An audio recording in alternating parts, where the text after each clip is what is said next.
You cannot afford to miss this. Today we're breaking down 5 common mistakes that can happen with your RSP, simplifying the retirement planning process to help you secure your financial future. Let's dive in.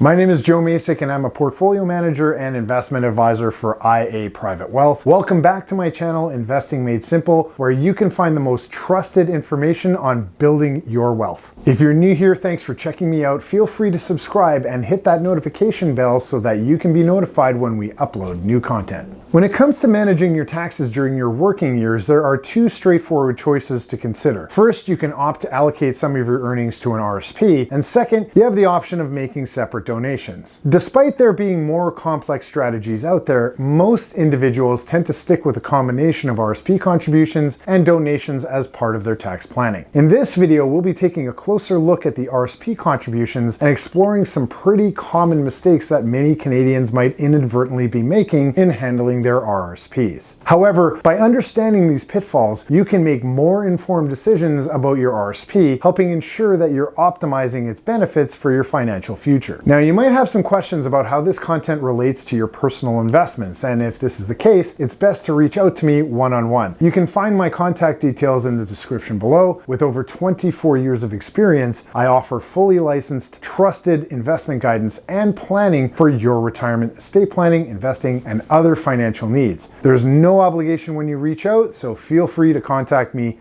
at any time. Okay, now back to our video. Turning our attention to the first mistake, a frequent error involves depositing money into the RSP without actively investing it. What I mean is people contribute to their account, but sometimes they neglect or just forget the essential step of putting that money to work through investments. Also, rather than allowing it to grow, some individuals opt for a safe haven like a GIC or a high interest savings account, particularly when interest rates are favorable. It's crucial to be mindful though that these rates are anticipated to decline in the future. So the key lies not only in contributing those funds, but also in ensuring those contributions are strategically invested to harness potential growth. To maximize your money's potential, avoid letting it sit in cash. Opt for a smart move, transfer those funds into an RSP, and invest them wisely. The specific investment should align with your risk tolerance and other factors, and investing allows your money to actively work for you, with the added perk that funds in your RSP grow tax deferred until you decide to withdraw them in the future. Let's break it down further. If you park $1,000 in cash and just let it sit there, you'll get back only that initial $1,000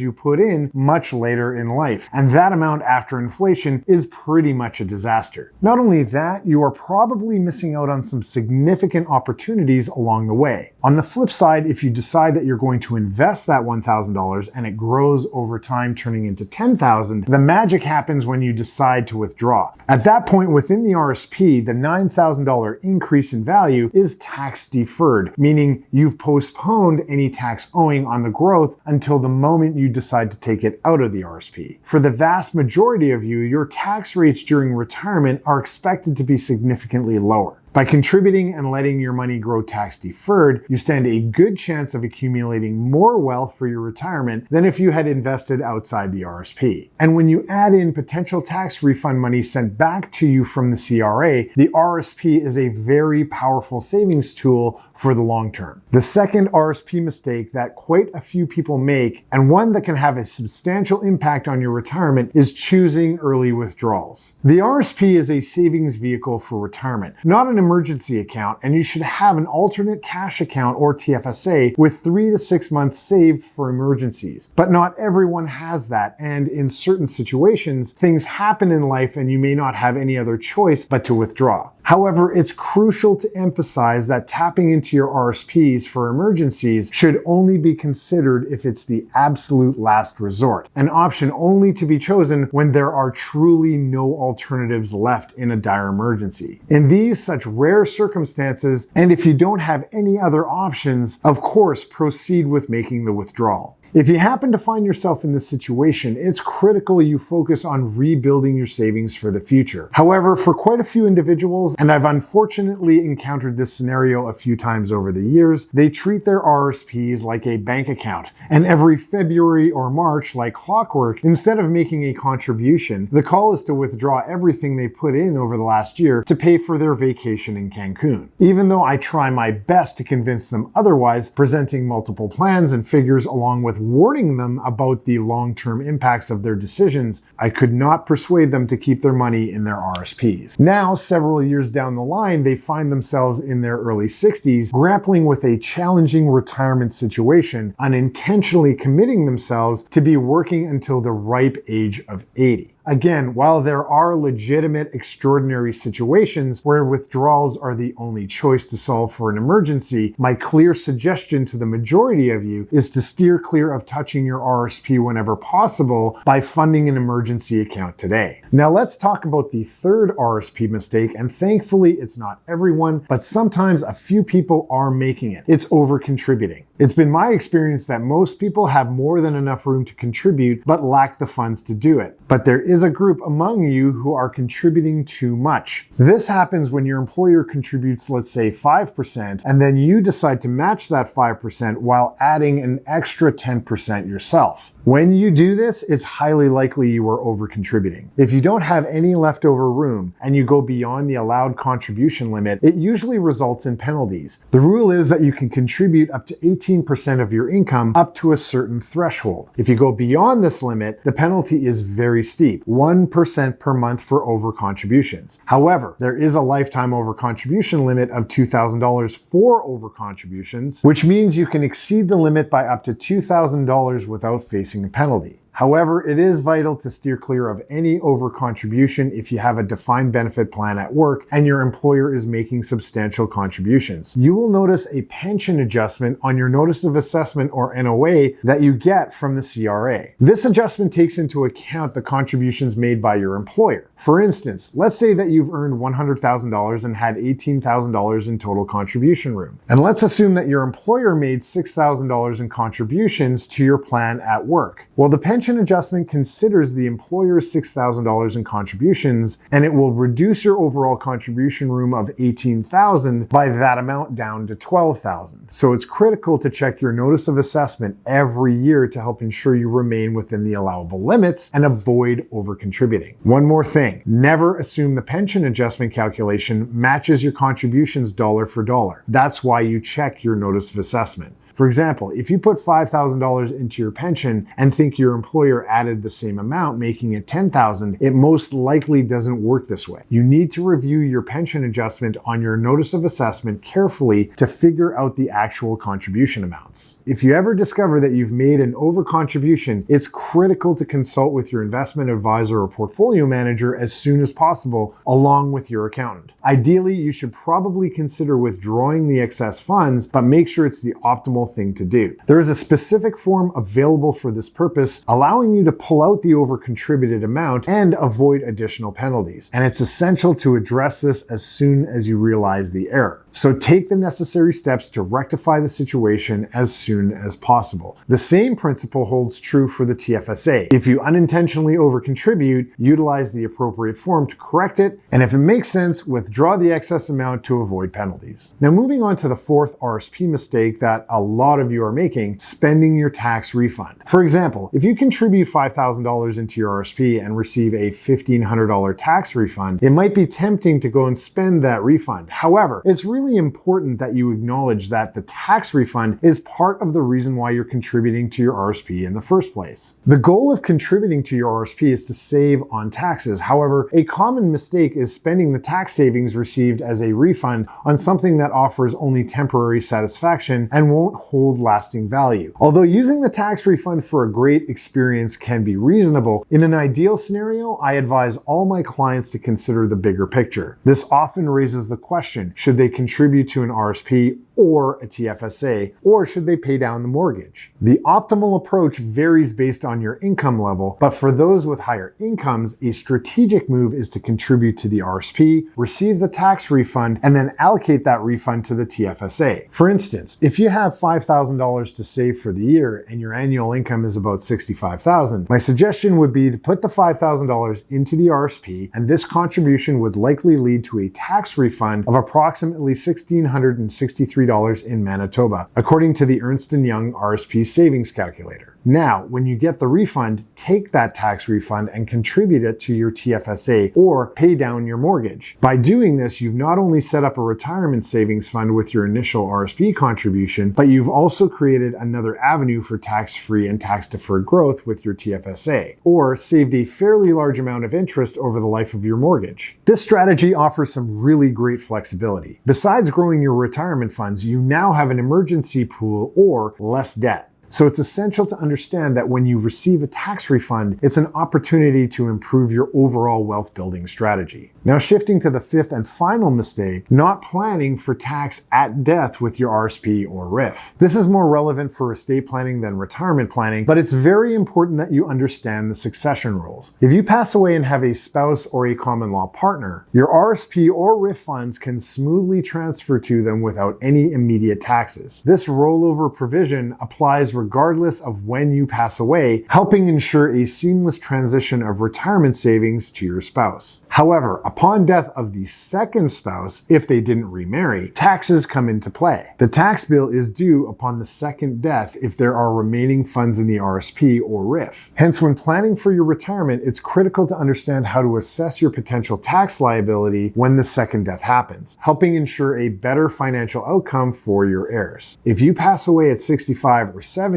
and leave your account to your spouse, the timing of those withdrawals becomes important to avoid a substantial tax bill. This is where the concept of an RSP meltdown might come into play. To give you an example, let's say that you have $200,000 remaining in your RSP at the time of your death, and you are the surviving spouse. The entire amount becomes taxable income in the year of your death, putting you in one of the highest tax brackets. This tax bill can be quite severe, especially for individuals who are single. Given the statistics that show a significant number of individuals entering and going through retirement are single, this tax liability upon death applies to a considerable portion of the retiree population. To make sure that the government doesn't take a big chunk of your RSP money when you pass away, it's important to plan carefully. If you've been saving in your RSP, reinvesting tax refunds, and doing things right, the goal is to minimize taxes on your estate. Strategies like the RSP meltdown, smart tax planning, and exploring different estate planning options can help reduce the impact of taxes on your estate, ensuring more of your savings go to your loved ones. Consulting with an investment advisor, portfolio manager, and estate planner is a wise move to create a plan that fits your unique situation and goals. Did you know that there are many studies out there confirming that clients that work with an investment advisor and portfolio manager often have up to 3 times the net worth and are generally happier and less anxious about retiring than going it alone? Do you want to know how to choose a good financial advisor? Well, click here to learn the amazing differences between advisors. We'll see you soon.